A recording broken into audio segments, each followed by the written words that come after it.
discussions put on by the Students Group for Middle East Dialogue in conjunction with the World History Caucus. The title of today's discussion is Afghanistan, Roots of a Nation's Misfortune, Past, Present, and Future. I guess for us, it was interesting that Canada's getting into almost its 10th year of involvement in Afghanistan militarily. And there's been very little discussion, at least at UVic, from what we've seen, about what's going on there. So we think today is a good opportunity for all of us to possibly get more insight on what's happening in Afghanistan. The format for today's panel, we're going to have 5 panelists speaking. Each panelist will have 8 to 10 minutes to give their presentation. And we'll follow that up with a question and answer period. And we'll be running for just under an hour and a half, so until 2:30. And I'll introduce the panelists. So speaking first, we have from Women's Studies here at UVic, Brishkai Lund. She was born in Afghanistan and was educated in Afghanistan as well as Lebanon, Germany, and the United States. Since coming to Canada in 1975, she has worked in community services and in continuing education at UBC.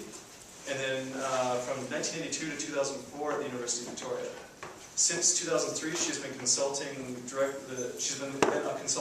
of a group called Peacemakers Trust. After Brishkai, we're going to have from the History Department at UVic, Gregory. Greg specializes in world history, and he has recently started teaching what, as far as we know, is the only course dedicated to Afghanistan in Canada. As far as we understand, it's the only, at least history course, dedicated exclusively to Afghanistan. Very interesting. He'll be speaking on Afghan history, past and present.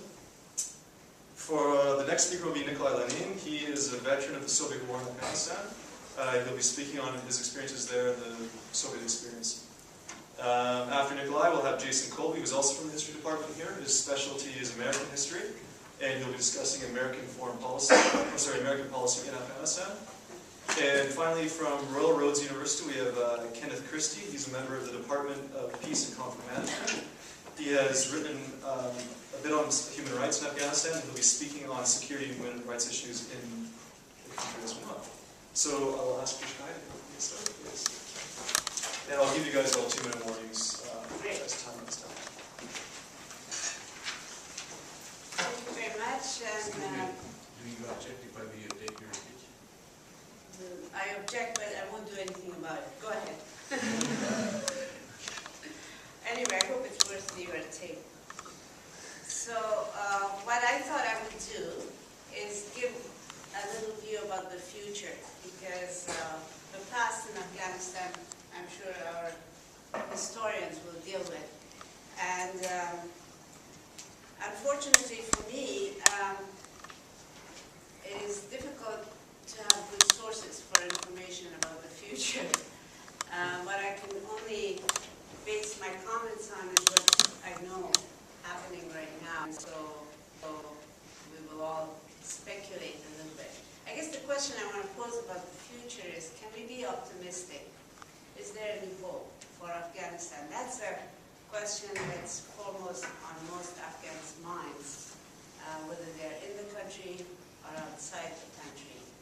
As for me, living here in a peaceful climate and somewhat secure, obviously it's a little bit distant sense of concern and a sense of powerlessness as well about what can be done.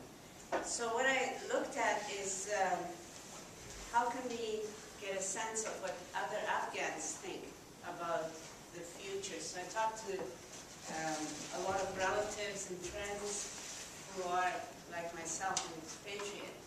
And the majority of them feel that things are probably going to stay the same or get worse. It's not a very optimistic picture. So I look at some of the press that's put out, the official press by the Afghan government, to see what they think. And there are reports of such things as schools being built, not very far from Kabul, the capital, perhaps with some funds from various sources. The one I saw reported in the official news, the Bakhtar news agency yesterday, was about a school that was completed in Charkar, which is only maybe 3-4 hours distance from Kabul, and a school that will address the problem of shortage of classrooms for boys and girls. I saw a little hope there in the fact that the word girls was also included in that sentence. Because we can't be so optimistic about education, in particular about education for women and girls in the future with any measure of certainty. Another thing that I noticed was a report in the same paper, same day, about a number of coalition forces had had a skirmish, and 5 members of the opposition were killed. This is the first time I noticed the word opposition, because it's a neutral word. Often you hear it as insurgents or rebels or something like that, less positive word. And the idea was this, that the coalition press had reported that there was an attack. And of course there was a battle and 5 members of the opposition were killed. I don't know if that's positive news or negative news, or what does it say about us having any kind of optimism about the future. And the third point that I noticed was about the government forces, government security forces, had actually identified and arrested what they called a tractor, but I think they meant a truck that was full of all kinds of arms and suicide jackets and something like 648 remote control mechanisms. And the speculation was that this tractor was supposed to be armed for further destructive activity. And it's surprising that in such a remote area, which was mentioned in this report, there would be such a fully armed tractor or truck ready to go and blow up someplace, which again is not a sign of great optimism. Then I looked at the possibility of what can the government do? What should or could the government do? How does the government see its own priorities? And I found a report in which Mr. Karzai, the president, has recently spoken at a graduation ceremony in a military academy, and he outlines a number of priorities. Of course, top on his priority was, the issue that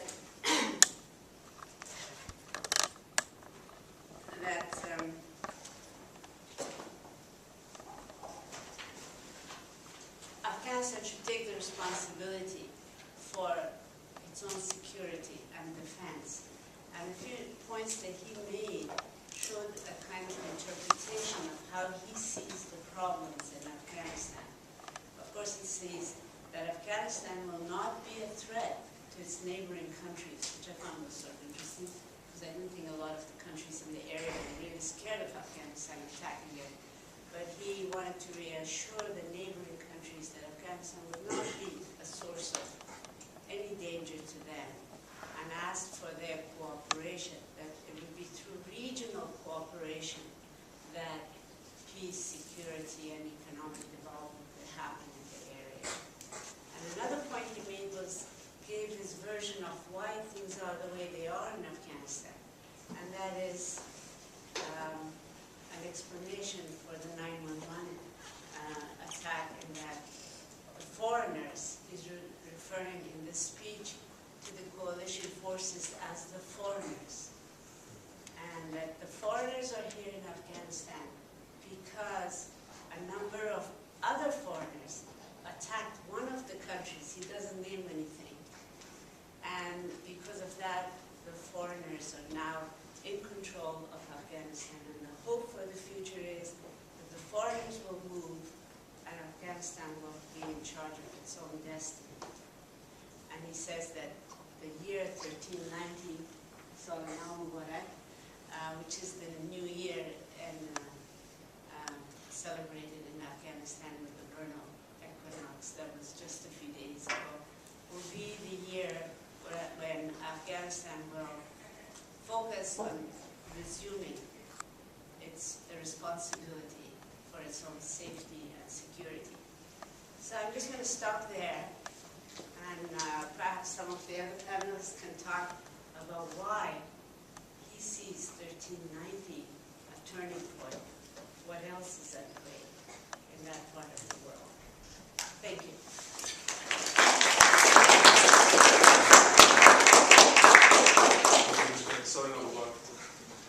And Greg will be next speaking on Afghan history. You don't object me. I feel like she. Okay.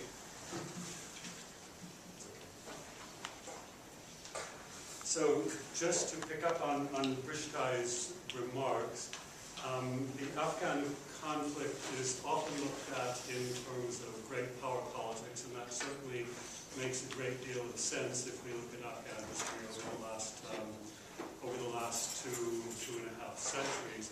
In the 19th century, Afghanistan was a major stake in what was called the Great Game by Kipling, the rivalry between Tsarist Russia and the British Empire in South Asia.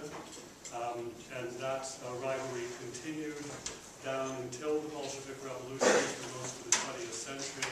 Afghanistan was a stake in the rivalry between the Soviet Union and British with American backing, especially after the Second World War.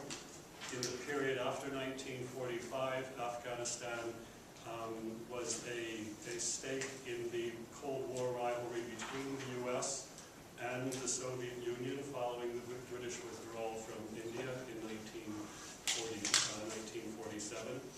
And in the 50s and the 1960s, Afghan governments succeeded in taking a non-aligned stance that managed to play off the two superpowers to various extents. Afghanistan remained a largely subsistence economy, with a large gap between the rural society and the elite in the capital, in Kabul. But the elite in the capital, which was made up down until 1978, predominantly by Durrani Pashtuns, managed to play off the two superpowers and a number of other powers to gain aid in important ways for the Afghan state, with, in particular, the Soviet Union supplying military training and equipment through the 50s and the 60s and the 70s, the U.S. supplying support for various engineering projects during that time, the French supplying medical support, including support for the medical faculty in the University of Kabul, which down until the late 1970s was the only university in the country. One of the big issues in Afghanistan politics from the late 19th century down, some would say, until the present time, is the relationship with territories that are now in Pakistan. In particular, the territories in the northern frontier province. And so this is a particular dynamic between British India in the early 20th century, mid-20th century, and the Afghan state. Still becomes an even hotter issue between the Afghan state and the state of Pakistan after Pakistani independence in 1947. The Afghan state saw strong connections politically and socially and ethnically with the Pashtun population in the northwest frontier province of Pakistan. And the predominant population ethnically within Afghanistan are the Pashtun population, down until mid-20th century, more frequently known by the term Afghan. It's only from the 1970s that the term Afghan began to be used widely for all the ethnic groups within Afghanistan. The question of the relationship between Pashtun population in Afghanistan and the Afghan state, and the Pashtun population in the northwest frontier province of what's now Pakistan, was a heated one in the 1940s. There were calls from Afghans in Afghanistan for independence for the Pashtuns in the northwest frontier province.